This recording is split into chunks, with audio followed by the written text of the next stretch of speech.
ये एपिसोड बहुत इंपॉर्टेंट है। 23 सालों का अनुभव आपको सिर्फ 23 मिनट में मिलने वाला है। एक बड़ी प्रॉब्लम है डायरेक्ट सेलिंग की कि लोग नहीं हैं, किसको प्लान दिखाया जाए। तो आप लिस्ट कैसे बनाएं, लिस्ट को लंबा कैसे आप कर सकते हैं, अनजान लोगों से आपको कैसे बातचीत करनी चाहिए, और अगर आप स्ट्रेंजर से बातचीत करने में हिचक रहे हैं तो ये इंटरव्यू आपकी सहायता करने वाला है। लास्ट तक बने रहिएगा। दोस्तों नमस्कार, आदाब, सत श्री अकाल। चैट विद सुरेंद्र वत्स के नए एपिसोड में आप सबका बहुत बहुत स्वागत है। आज हमारे पास एक ऐसे लीजेंड हैं जो पिछले 23 सालों से डायरेक्ट सेलिंग इंडस्ट्री में हैं। डायरेक्ट सेलिंग इंडस्ट्री का एक बहुत बड़ा नाम। सो आइए हम सब लोग मिलकर स्वागत करें। आज हमारे मेहमान दिल्ली से हैं गुरशरण सिंह जी। सिंह साहब, चैट विद सुरेंद्र वत्स में आपका बहुत बहुत स्वागत है। Thank you Surendra ji, thank you. और मैं आपके इस चैनल के बारे में ज़रूर बोलना चाहूँगा क्योंकि बहुत समय से मैं इसके बारे में सुन रहा हूँ, देख रहा हूँ और कई सारे एपिसोड मैंने आपके देखे भी हैं। और इसके लिए मैं आपको बधाई देना चाहता हूँ कि आप इतना बेहतरीन प्रयास कर रहे हैं डायरेक्ट सेलिंग के लोगों को एक इंडस्ट्री जो है, ज़बरदस्त इंडस्ट्री जो है, जिसके अंदर लोगों को आज आने की ज़रूरत है और उनके पास जो एजुकेशन का सिस्टम नहीं है, वो इस सेलिंग के अंदर क्यों आए। उन सब की नॉलेज उनको यहाँ से मिलती है। मेरे जैसे कई सारे लीडर्स, जब आप उनके वीडियोस बनाते हो, लोगों तक एक मैसेज पहुँचाते हो, तो ये रियली एक ग्रेट काम है sir. Very nice, very nice. Thank you so much sir.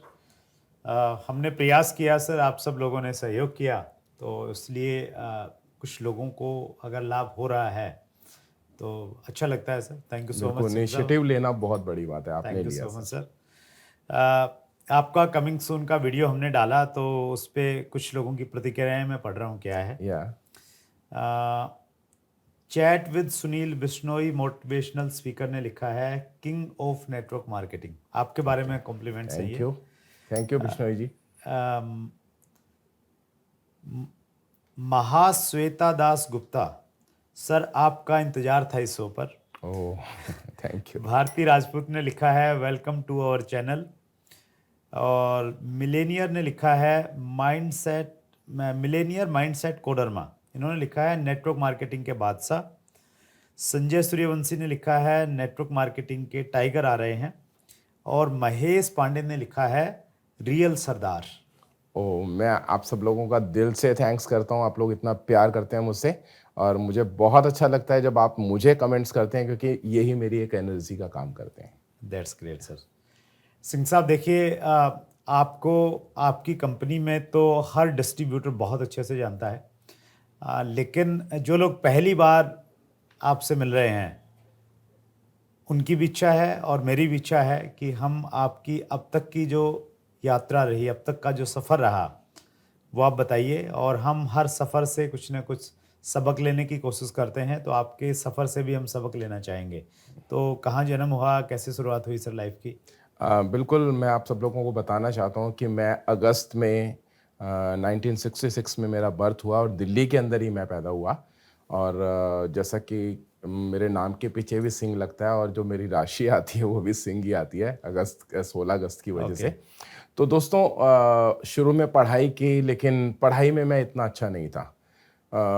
10th class के अंदर जब मैं गया तो मेरे जो एक टीचर थे मिस्टर JB पालीवाल, उनसे मेरा एक कंपटीशन हो गया क्योंकि वो मैथ पढ़ाते थे और मुझे मैथ नहीं आता था। डेली उन्होंने मेरी पिटाई लगानी, मुझसे ही डंडा मंगवाना और मुझी को पीटना। उनके साथ जो वो कंपटीशन हुआ कि रोज़ की पिटाई का, और मैंने एक दिन ठान लिया कि अब मैंने मार नहीं खानी। और उस पिटाई की वजह से मैंने पढ़ाई में ध्यान देना शुरू किया और उसके बाद से मेरी लाइफ जो है एकदम से बदली। जो ये मैसेज है कि जब एक आदमी किसी चीज़ के लिए कंपटीटर बनता है ना, जब एक आदमी किसी चीज़ को चैलेंज के रूप में लेता है तो उसे सक्सेस मिलती है। बस वहीं से मेरी सक्सेस स्टोरी शुरू हुई और उसके बाद से मैंने पीछे मुड़कर नहीं देखा।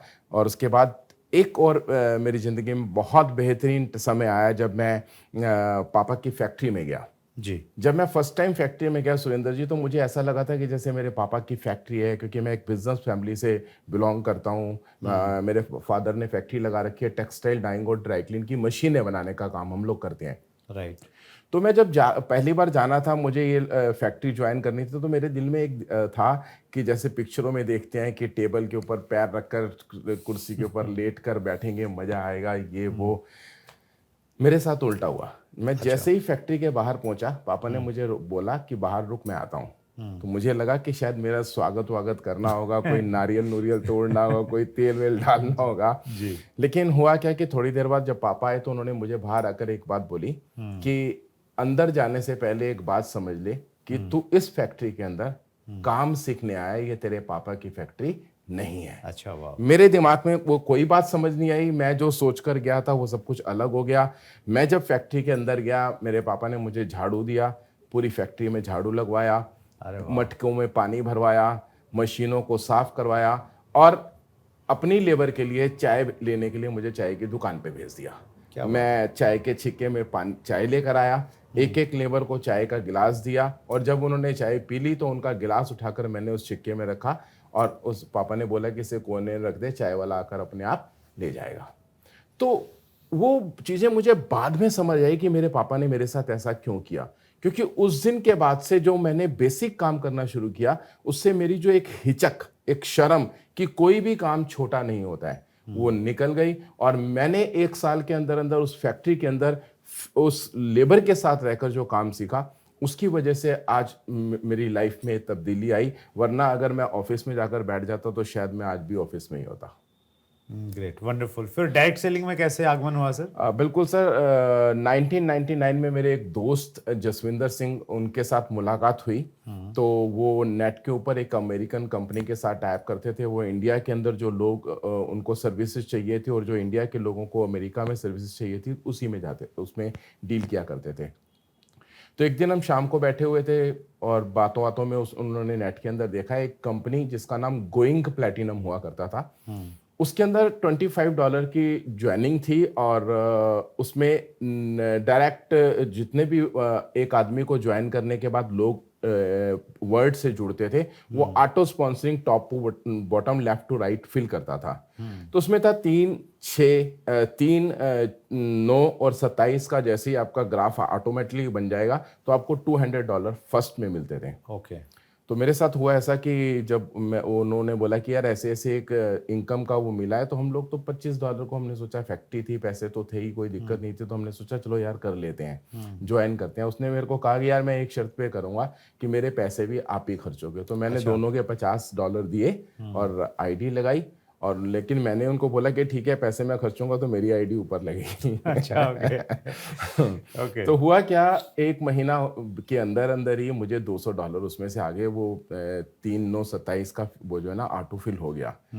तो वहां से मुझे पता लगा कि डायरेक्ट सेलिंग कोई एक इस तरह की इंडस्ट्री भी है जहां से इस तरीके से पैसा कमाया जा सकता है छोटे से एफर्ट्स के साथ। राइट। तो वहां से मेरी लाइफ शुरू हुई डायरेक्ट सेलिंग की और उसके बाद कई सारी कंपनियां तो बनी। वो एक मनी सर्कुलेशन कंपनी थी, मनी बाद में जाके सर्कुलेशन बंद हो गई वो होगी। वो तो फिर मेरा ख्याल मेरे पैसे आने के 1-1.5 महीने के बाद वो नेट से गायब हो गई थी। अच्छा, तो एक जो सही डायरेक्ट सेलिंग कंपनी में फिर आप कब आपकी ज्वाइनिंग हुई? मैंने कई सारी कंपनी की। वत्सी एक्चुअल में क्या होता था कि मैं डायरेक्ट सेलिंग के अंदर जो उस कंपनी के बाद आया वो ये सोच कर आया था, क्योंकि जब हम फैक्ट्री में मशीनें बनाते थे ना, तो मशीनों का जो ऑर्डर मिलता था, ऑर्डर के अकॉर्डिंग कई मशीनों को बनने में 2 महीने, 4 महीने, 6 महीने, साल साल लगता था। ओके। तो उस दरमियान क्या होता था कि हमारा पैसा इन्वेस्ट होता रहता था। कई बार ऐसी सिचुएशन आती थी कि ऑर्डर बढ़ा है तो हमें बैंक से ओवरड्राफ्ट भी लेना पड़ता था। राइट। हमारी लेबर को पता होता था कि हमें 10 तारीख को तनख्वाह मिलेगी, हमें नहीं पता होता था कि मशीन कब जाएगी, कब पैसा आएगा। तो मेरे दिल में एक शुरू से ही ये था कि कुछ और साथ में करना है, जहां से हमारे को हर महीने कुछ ना कुछ आए और मुझे शाम को ये पता लगे कि मुझे अपने सेटअप से इतना पैसा मिला। जिसकी वजह से मैंने बहुत सारे काम किए। मैं ट्रेडिशनल मार्केट के अंदर भी गया, उसमें भी मैंने पैसा लगा कर देखा। मैंने शेयर मार्केट में भी पैसा लगाया, मैंने प्रॉपर्टीज़ में भी पैसा लगाया। लेकिन सब जगह, जितने भी जगहों पर मैं जाता था, तो मुझे यही दिखता था कि पहले पैसा लगाओ और फिर उसके बाद अपना पैसा इकट्ठा करो, और लोग पैसा मार लेते थे। लेकिन डायरेक्ट सेलिंग के बारे में जब मुझे 1999 से इस गोइंग प्लेटिनम से पता लगा और कुछ कंपनियों को मैंने ज्वाइन किया, तो उसमें भी मुझे एक चीज़ दिखाई दी कि बहुत सारी कंपनियां हैं जो कहती जो हैं वो होता नहीं है। राइट। जब भी हम किसी कंपनी के किसी प्लान को देखते हैं तो ऐसा लगता है कि यार बस इसमें तो अब हम बल्ले बल्ले, लेकिन थोड़े दिनों बाद समझ आता है अरे ये भी है, अरे ये भी है, अरे वो भी है। तो वो किंतु परंतु वो कंडीशन, वो स्पीड ब्रेकर, वो बैरियर, वो पॉइंट्स जो हैं वो सक्सेस को रोकते हैं। जैसे कि एग्जांपल अगर मैं आप दूं कि प्रोडक्ट की कॉस्ट मार्केट से बहुत ज़्यादा हायर होना, फिर उसके बाद मंथली टारगेट का होना, रिन्यूअल्स का होना, जिनकी वजह से हमारे नेटवर्क स्टेबल नहीं रह पाते थे, वगैरह वगैरह। तो इन सब चीज़ों की वजह से एक बार तो मैं भी फेड अप हो गया था। मैंने नेटवर्किंग मार्केटिंग जो है वो तकरीबन बीच में 2 साल का गैप दिया अपनी इस कंपनी को स्टार्ट करने से पहले। तो अभी जिस कंपनी में है उसमें कितने साल से हैं सर? मुझे इसमें हो तो गए हैं 18 साल ज्वाइन किए हुए, लेकिन मैंने पहले 1.5 साल इसमें वर्क नहीं किया था, क्योंकि मुझे जिन्होंने इस कंपनी को ज्वाइन कराया था उनको ऑब्लाइज करने के लिए मैंने ये ज्वाइन किया था, क्योंकि वो मेरे फ्रेंड हैं बहुत नज़दीकी। तो वो आए थे उस कंपनी को लेकर, तो मैंने उनको मना नहीं किया, कर नहीं सकता था। लेकिन 1.5 साल जब मैंने इस कंपनी को देखा उनको आगे बढ़ते हुए, तो मुझे लगा कि अगर जो कि मुझसे 20 साल बड़े हैं, तो मुझे लगा ये अगर मुझसे 20 साल बड़े होकर इस कंपनी में सक्सेस हो सकते हैं तो इस कंपनी में कुछ तो होगा।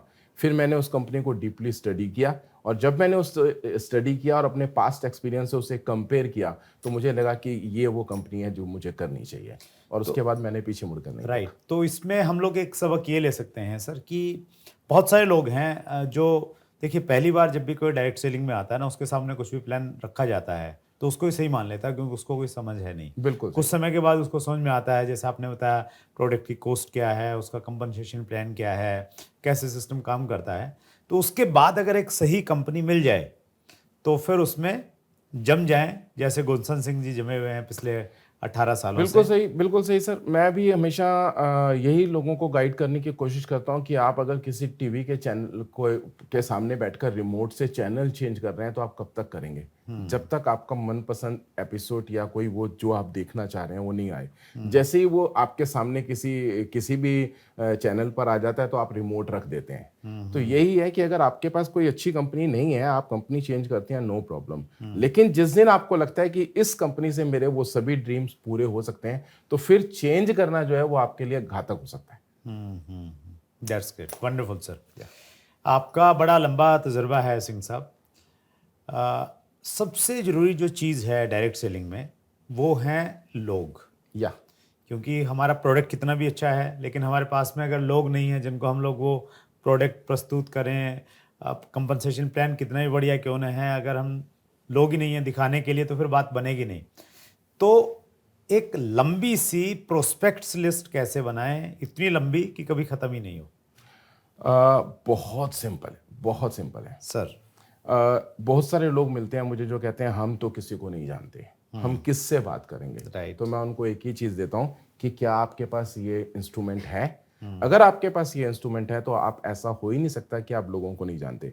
आपको भी मैं एक बार बताना चाहूँगा, आप अपना मोबाइल उठाइए, ऑन कीजिए, कॉन्टैक्ट लिस्ट में जाइए। हर किसी के मोबाइल में मिनिमम 300 to 400 नंबर होते हैं, जो कि 2-2, 3-3 हज़ार तक होते हैं। हो सकता है किसी के डबल हो, लेकिन एवरेज अगर 200-300 से ऊपर आपके पास कॉन्टैक्ट हैं, तो आप उसमें उस कॉन्टैक्ट लिस्ट को 3 हिस्सों में डिवाइड कीजिए। Right sir. नंबर 1, जिनके ऊपर आपको 100% भरोसा है कि ये आपके साथ ये काम नहीं करेंगे, उनका नाम लिख लीजिए। अच्छा, सबसे पहले उनका नाम लिखना है, जिनके ऊपर आपको भरोसा है कि इन 200 में से, इन 300 में से, इन 400 में से ये लोग नहीं करेंगे। सेकंड पर वो लिखें जिनके ऊपर आपको डाउट है कि बात करने के बाद डिसाइड करेंगे या नहीं करेंगे। और जो बचेंगे वो ऑटोमेटिकली वही है जिनके ऊपर आपको भरोसा है कि ये तो करेंगे। एक एवरेज अगर मैं बात करूं, 300 लोगों की लिस्ट आपके पास है, 300 में से आपके पास 200 लोग वो आते हैं जो नहीं करेंगे, आपको पक्का पता है। और मान लीजिए 50, 60, 70 लोग वो आते हैं जिनके ऊपर आपको डाउट है कि बात करने के बाद पता लगेगा। या 20, 30, 40 लोग ऐसे आते हैं जिनके ऊपर आपको भरोसा है कि हमारे साथ करेंगे। तो आपके पास तो ऑटोमेटिकली लिस्ट तैयार हो गई। और जब आप उस लिस्ट के ऊपर काम करते हो तो आपको एक चीज ध्यान रखनी है, जो नहीं करेंगे वो आपके लिए सबसे इंपॉर्टेंट होते हैं। अच्छा, मतलब सबसे पहले उनको अप्रोच करना है जो नहीं करने वालों के लिए करेंगे, क्योंकि वो आपको सिखाएंगे। वो आपको जब मना करेंगे कि मैं नहीं कर रहा, आप उससे पूछो क्यों नहीं कर रहे, क्योंकि आपको सीखना है।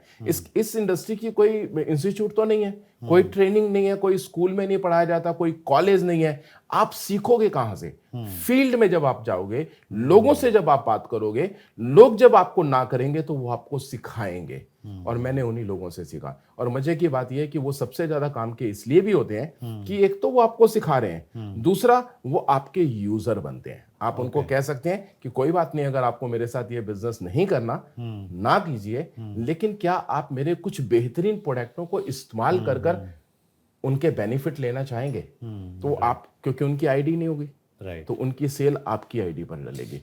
तो इस तरीके से तो फ़ोन से हमने लिस्ट बना ली, नाम लिख लिए, लेकिन अक्सर ऐसा होता है सर, जो फ़ोन वाले लोग हैं, हमने उनसे अप्रोच भी किया, शायद हमारा तरीका सही नहीं था, हम शुरू में अनाड़ी थे, तो ख़त्म हो जाती है लिस्ट। नहीं होती सर, कभी नहीं होती लिस्ट, कभी खत्म नहीं, नहीं वो होती। वाली देखिए, लिस्ट मैं बताता हूँ जी प्लीज। उसको मैं बताता हूँ क्या करना है। जैसे मान लीजिए मैंने आपसे बात की, राइट, आप मेरे नंबर 1 में आते हैं ना वाले, तो मैं आपको जब अपने बिजनेस के बारे में ना सुनने के बाद कहता हूं, तो आपको 2 चीजों से मैं कहता हूं कि आप एक मेरे कुछ प्रोडक्ट इस्तेमाल करके देखिए, और कुछ ऐसे लोगों के बारे में बताइए जिनसे मैं इसके बारे में बात करूं। अच्छा, रेफरेंस हम दूसरों से लेकर उसको लिस्ट को कभी भी खत्म नहीं होने देते। राइट। और जो ना और हाँ वाले होते हैं, उनके साथ भी आप ऐसा काम कर सकते हो। और जो आपके साथ जुड़ जाते हैं, फिर हम उनकी लिस्ट पर जब काम करते हैं, तो हमारे पास वो लिस्ट कभी खत्म ही नहीं होती। ओके। क्योंकि जो हमारे साथ जुड़े हैं, नेटवर्क कैसे कहते हैं? नेटवर्क उसे नहीं कहते जो मैंने बनाया, नेटवर्क उसे कहते हैं जो मैंने बनाया और उसके बाद हमने मिलकर बनाया। Okay, right. तो लिस्ट कभी खत्म नहीं हो सकती। ये बहुत शानदार आपने टिप दे दिया कि जो लिस्ट हमारी है, मान लेते हैं वो 20 लोगों की ही है, मान लेते हैं एक बंदा नो कहता है जी मैं जानता ही नहीं, मैं तो 20 ही लोग हैं मेरे पास में, तो उस 20 लोगों से भी रेफरेंस लेके जो लोग जुड़ेंगे उनसे हम अपनी लिस्ट को बढ़ा सकते हैं, कंटिन्यू कर सकते हैं। राइट। अनुभव ये भी कहता है सिंह साहब कि जो स्ट्रेंजर्स होते हैं वो बहुत अच्छा काम करते हैं, उनको अगर सही तरीके से अप्रोच किया जाए। और तो स्ट्रेंजर्स को हम कैसे अप्रोच करें, कोई टिप आप देना चाहेंगे?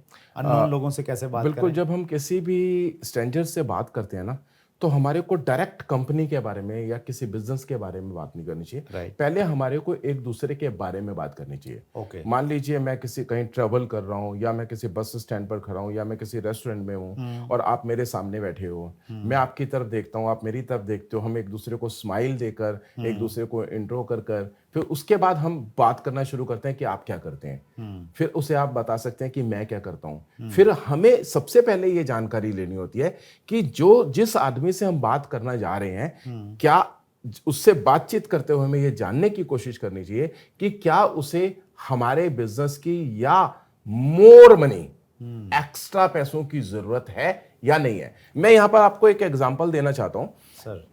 मैंने अपने किसी प्रोस्पेक्ट के साथ किसी को प्लान दिया। जब सारा प्लान दे दिया, सब कुछ हो गया, तो उसने मेरे को बोला मेरे को ये एक लाइन भी समझ नहीं आई। राइट। कि आपने मुझे क्या बताया है। हाँ, आप जो बताते रहे मैं हाँ करता रहा, इसलिए मुझे कुछ समझ नहीं आया। मुझे तो बस ये बताओ कि मैं जहां काम करता हूं, मुझे वहां पर 10,000 रुपया तनख्वाह मिलती है और मेरे महीने के खर्चे 15,000 हैं। मुझे 5,000 इस बिजनेस से कैसे आएगा? उस आदमी ने मुझे इतना बड़ा लेसन दिया कि हम खाम में लोगों के साथ पता नहीं किधर किधर की बातें करते रहते हैं, अचीवमेंट की, फॉरेन टूर की, इनकम की, ये वो। ऐसा नहीं करना चाहिए। बात करनी चाहिए उसकी रिक्वायरमेंट की, उसको क्या जरूरत है, क्या उसको जरूरत है, उससे उसके पास इनकम कितनी है और उसके खर्चे कितने हैं। अगर उसके इनकम खर्चों से कम है तो उसे आपकी जरूरत है, अदरवाइज आप उसके साथ टाइम खराब करेंगे। That's great. भूख, देखिए पैसा कमाने के तो बहुत सारे तरीके हैं। हम सभी के सभी पैसा कमाने की दौड़ में लगे हुए हैं, लेकिन काम वो करेगा जिसे भूख होगी। राइट। नहीं तो नहीं करेगा। That's great, wonderful sir. Viewers के बहुत सारे क्वेश्चंस हैं, हालांकि उनमें से कुछ क्वेश्चंस मैं लेता हूं। हाँ, सर, सूरज शर्मा नेपाल से हैं। इनका प्रश्न है, how to start conversation with strangers. हालांकि आपने थोड़ा सा इसमें कवर किया कि कंपनी के बारे में बात नहीं करें, एक दूसरे के बारे में बातचीत करें। और कोई टिप आप देना चाहेंगे सूरज जी को? मैं बताता हूँ आपको, बड़ा अच्छा। एक बार ऐसे ही मैं एक एयरपोर्ट के ऊपर बैठा हुआ था, तो वहाँ मुझे कुछ मेरी कंपनी के लोग मिल गए। तो उन्होंने मुझसे इसी तरह का सवाल किया कि सर हम किसी भी आदमी से कैसे बात करें। मैंने कहा आओ प्रैक्टिस करते हैं। अच्छा। मैं उन्हें एयरपोर्ट की जो शॉपीज होती हैं उनके अंदर ले गया, हाँ। वो मेरे साथ गए, मैंने वहाँ कुछ प्रोडक्ट देखा, जो उसको बेच रहा था उससे बातें की, और बात करने के बाद मैंने उसे बोला कि क्या आप इस यहाँ की कमाई से संतुष्ट हैं? आप जो सैलरी ले रहे हैं उससे आपका हो जाता है क्या? आपके ड्रीम, बड़े ड्रीम हैं, कि उनको पूरा करने के लिए आपके पास क्या है? तो उसका जवाब होता है नहीं, कुछ नहीं है।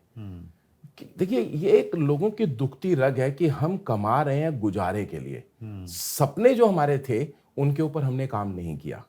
राइट। वो तो जैसे जैसे हम बड़े होते हैं वो दफन होना शुरू हो जाते हैं। हर एक साल उसके ऊपर एक नई मिट्टी का ट्रक डाल देता है, राइट? तो वहां पर जब उसको इस तरीके से हम बोलते हैं कि हम आपकी मदद कर सकते हैं आपके सपनों को रिवाइव करने में और उसे पूरा करने में, तो क्या आप हमारे बिजनेस को सुनना पसंद करेंगे?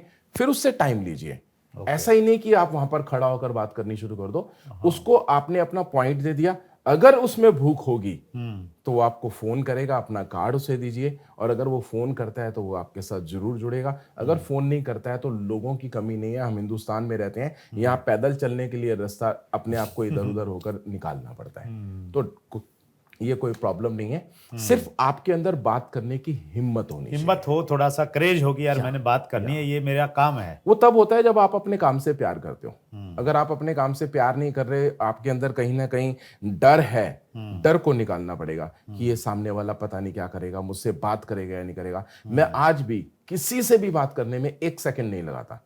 ज्यादा से ज्यादा क्या होगा, ना कर देगा। हाँ। ना तो पहले ही है, गोली तो मारने वाला नहीं है। सीधी सी बात है ना? That's great, wonderful sir. Madan Singh हैं पंजाब से, इनका प्रश्न है, अगर कंपनी पर ट्रस्ट है लेकिन किसी वजह से आप ग्रो नहीं कर पा रहे हैं और उसी समय पूरी अपलाइन कंपनी चेंज कर लेती है, तो उस समय कंपनी चेंज करें या नहीं, क्योंकि अपलाइन के बिना कैसे सीखें? मदन जी, जी हाँ मदन जी। मदन जी, मैं आपको एक बात बताना चाहता हूं। अपलाइन गई, पूरी अपलाइन गई, ये मायने नहीं रखता वो किस कंपनी में गई। आप जिस कंपनी में हो उस कंपनी में कितना दम है, ये आपको देखना है। क्योंकि मैंने इस इंडस्ट्री के अंदर बहुत सारे ऐसे लोग देखे हैं जो कंपनी बदल लेते हैं, लेकिन उसके कुछ महीनों के बाद वो ना इधर के रहते हैं ना उधर के रहते हैं। अगर आपको कंपनी के ऊपर भरोसा है, जिस कंपनी में आप हैं उस कंपनी में लोग ग्रो कर रहे हैं, वो कंपनी स्टेबल है, उसका बिजनेस प्लान अच्छा है, उसकी मैनेजमेंट अच्छी है, तो आपको कंपनी कभी भी नहीं बदलनी चाहिए। उनका कैरियर और आपका कैरियर जमीन आसमान का फर्क है, आपको अपने बारे में सोचना है। आपके साथ तो ऐसा रहा होगा सर, 18 सालों में बहुत सारी टीमें चली गई होंगी, लोग छोड़ के चले गए होंगे, कुछ लोग बच भी गए होंगे, फिर वो उनको सक्सेस मिली नहीं मिली, कुछ ऐसे उदाहरण हैं आपके सामने? ये बहुत मजेदार सवाल है, इसका जवाब तो मैं बिल्कुल देना चाहूंगा। क्योंकि जब जब मेरे साथ ऐसा हुआ, ऐसा नहीं कि एक बार हुआ, कई बार हुआ, जब जब मेरे साथ ऐसा हुआ मेरा नेटवर्क बढ़ा। क्योंकि वो वायरस लोग जो यहां पर रहकर नेटवर्क को खराब करते थे, वो जब छोड़कर चले गए तो प्योर नेटवर्क मेरे पास बचता है। तो उस नेटवर्क के साथ काम करने में बड़ा मजा आता है। तो कभी भी आपकी टीम से कोई छोड़कर जाए तो परेशान मत हो, आप उन लोगों के साथ काम करो जो आपके साथ हैं, बहुत मजा आएगा। मैं इसको इस रूप में भी देखता हूं सर कई बार, क्योंकि हमें हमेशा कुछ भी परिस्थिति आए उसमें ये सोचना है कि बचा क्या है, इसमें अपॉर्चुनिटी क्या है हमारे लिए। तो मैं यूँ कहता हूं कि अगर आपकी टीम छोड़ के चली गई, डाउनलाइन छोड़ के चले गए, तो आप ये परेशान मत हो यार इतने लोग छोड़ के चले गए। ये सोच के सोचिए कि हो सकता है इन्हीं की वजह से नहीं बड़ा हो पा रहा हो। सच में अब ये सारे छोड़ के चले गए तो अब चलेगा और अब मैं चलाऊंगा। तो उस कमिटमेंट के साथ अगर काम करेंगे और वैसी फीलिंग रखेंगे तो आप खुद एग्जांपल दे रहे हैं उस चीज़ का कि फिर बहुत अच्छा चलता है। बिल्कुल बिल्कुल, मैंने तो बार बार देखा है। परफेक्ट है सर। अगला प्रश्न है सर सैयद रियान का, स्टूडेंट के लिए डायरेक्ट सेलिंग बेटर है या क्रिप्टो ट्रेडिंग? आजकल क्रिप्टो का बड़ा बोलबाला है सर। दोस्त, मैं आपको एक चीज़ बताना चाहता हूँ, मैं किसी भी नई इनकम के सोर्स को बिल्कुल निगलेक्ट नहीं करता। मैं नहीं जानता कि आने वाला समय क्रिप्टो का होगा या नहीं होगा, लेकिन डायरेक्ट सेलिंग का तो होगा। इसलिए जिसके ऊपर अभी किंतु परंतु है वहां पर रिस्क लेना मेरे को नहीं लगता। क्योंकि डायरेक्ट सेलिंग के अंदर अगर आप काम कर रहे हो तो आपको पैसे का रिस्क नहीं होता, लेकिन क्रिप्टो के अंदर आपके पास पैसे का रिस्क है। अगर आप पैसे का रिस्क ले सकते हैं तो आप क्रिप्टो करिए, अदरवाइज बिल्कुल मत कीजिए। नहीं, अभी एक और ट्रेंड चल गया है सिंह साहब, कुछ लोग क्रिप्टो को एमएलएम का प्रोडक्ट वो के रूप में फ्रॉड है सर, इस्तेमाल कर रहे वो हैं। फ्रॉड है। क्योंकि क्रिप्टो जब एमएलएम के अंदर आ रही है तो वो डिजाइन की जा रही है। Okay okay. क्रिप्टो एमएलएम नहीं है, क्रिप्टो का कोई माई बाप नहीं है। राइट। राइट। तो इसको तो जो कुछ लोग हैं जो पैसा कमाने का जरिया बनाकर प्रोडक्ट बना रहे हैं, जबकि क्रिप्टो प्रोडक्ट नहीं है, नहीं है, राइट। तो ये फ्रॉड है। तो ऐसा अगर कहीं भी कुछ एक्टिविटीज है, कहीं भी मतलब कोई क्रिप्टो करेंसी कभी मत करिए। किसी भी रूप में आ रही है और उसमें मल्टी लेवल मार्केटिंग का मॉडल इस्तेमाल किया जा रहा है, तो उससे बचना चाहिए। 100% बचना चाहिए। आप पास्ट एक्सपीरियंस देखो ना सर, बीके ज्वेलरी, कनक धारा, ना जाने इस तरह की कितनी सारी कंपनियां, स्पीक एशिया, इन सब ने क्या किया था? इसी तरह के लोगों को जिनको बरगलाया जा सकता था, उन लोगों ने पैसे की दौड़ उसमें दिखाकर लोगों को बरगलाया, उसके बाद रातों रात गायब हो जाती है ना। लेकिन जो बेसिक कंपनियां हैं, इतनी सारी कंपनियां हैं जो इंटरनेशनल कंपनियां हैं, इतने सालों से चल रही हैं, इनमें से किसी एक कंपनी की लाइफ बताओ सर, आज तक आपने देखी हो तो? Yes, yes. मैंने नहीं देखी। Very true. तो फिर दैट्स ग्रेट सर। या अंतिम प्रश्न ले रहा हूं सर, और ये है प्रमोद विश्वकर्मा का। ओके। सर, हमारा तो विजन क्लियर है, लोगों का विजन कैसे क्लियर करें? देखिए, लोगों का विजन क्लियर करना आसान नहीं है, लेकिन मुश्किल भी नहीं है। आपको उनके साथ समय देना होगा। वो इसकी जानकारी नहीं रखते, इसकी जानकारी देनी पड़ेगी। आप ये सोचो कि कोई भी काम एक दिन में या एक हफ्ते में या एक महीने में हो जाए तो नहीं होगा। जब हमें हर क्लास को पास करने के लिए 1 साल चाहिए, तो उन लोगों को जिन्होंने आप पर भरोसा कर आपके सिस्टम के साथ आए हैं, उनके साथ आपको कम से कम 1-2 साल लगाने होते हैं। उनको इसका विश्वास बनाना होता है। 1-2 साल के अंदर जब वो परफेक्ट होते हैं, उनको ये बिजनेस समझ आने लगता है, वो इंडिपेंडेंट हो जाते हैं, तो फिर वो आगे बढ़ने लगते हैं। नेटवर्किंग सिंपल बिजनेस है सर, अपने जैसे डुप्लीकेट लोगों को तैयार करना है। सर। आपने जो सीखा है, आप अपने लोगों को सिखाना है। मैं हमेशा एक डायलॉग बोलता हूं कि अपलाइन से पूछो कैसे, डाउनलाइन को बताओ ऐसे, और बीच में कमाओ पैसे। तो वो मैसेज जो है ना, जब तक आप मैसेज पास ऑन नहीं करेंगे ना, लोगों को सिखाओगे नहीं। लर्निंग इस बिजनेस का सबसे मोस्ट इंपॉर्टेंट पार्ट है। तो ये बिजनेस क्यों किया जाए? इस बिजनेस से आपका फ्यूचर क्या होगा? इस बिजनेस से आपको सिक्योरिटीज क्या मिलेंगी? आपकी लाइफ में एक बड़ा बदलाव कैसे आएगा? मैं एक छोटा सा एग्जांपल देता हूं आपको सर। हम 4 भाई हैं, मैं सबसे बड़ा हूं जी। हम सबकी शादियां हो गई, घर में बीवियां आ गई, तो हम भाइयों में तो कभी कुछ नहीं होता था, लेकिन लेडीज में तो होता ही होता है, आपको पता है। तो मेरी वाइफ जो है ना, वो बहुत कम बोलने वाली और जवाब लड़ने वाली नहीं है। तो जब भी उनकी छोटी जो दरानियां होती हैं, वो उनको कुछ बोल देती थी, तो वो बड़ी परेशान हो जाती थी, अपसेट हो जाती थी। उसको लगता था कि यार अब मैं क्या करूं, मैं बोलूं तो झगड़ा होगा, ये होगा, तो वो चुप रह जाती थी। और जब मैं घर जाता था तो रोने लग जाती थी, या अकेले में रोया करती थी। तो मेरे को फील हुआ कि इसको इस माहौल से निकालने के लिए बेहतरीन तरीका क्या है। मैंने उसे अपने साथ मीटिंग्स में ले जाना शुरू कर दिया। ओके।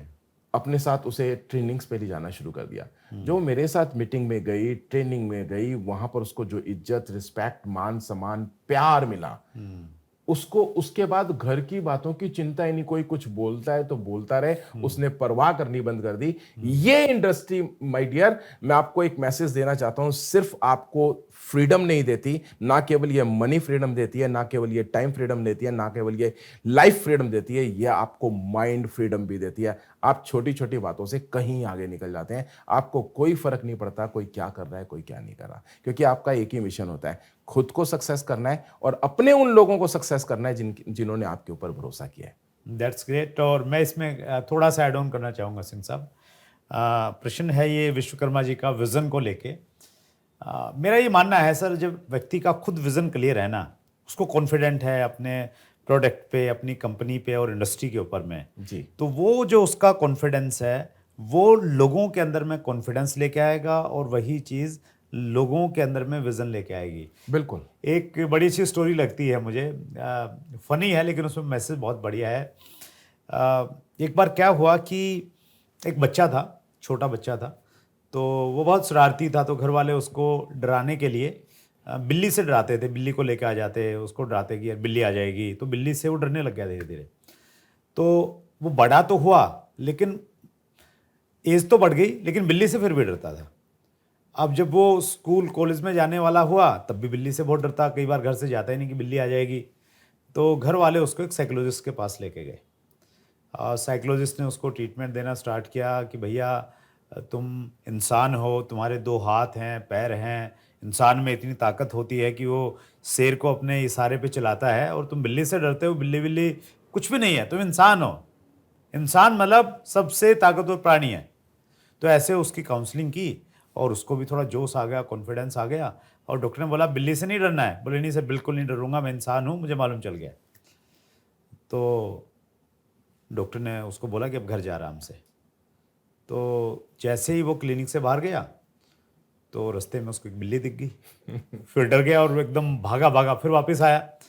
तो डॉक्टर ने बोला यार अब क्या हुआ, अब भी डरता है क्या किसी को? बोले नहीं नहीं, मैं किसी से नहीं डरता सर, बस प्रॉब्लम ये है, मैं तो ये समझ गया हूँ कि मैं इंसान हूँ, बिल्ली को भी ये बता दो कि इंसान है और ये डरता नहीं है किसी से, तो मेरा काम बन जाएगा।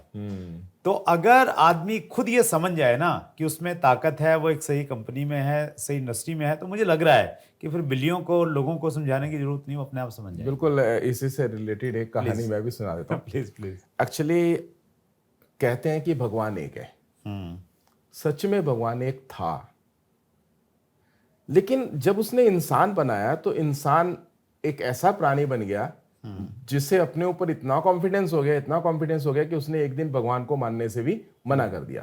तो फिर भगवान ने एक और अवतार लिया कि चल तू मुझे नहीं मान रहा तो मेरे इस अवतार को मान।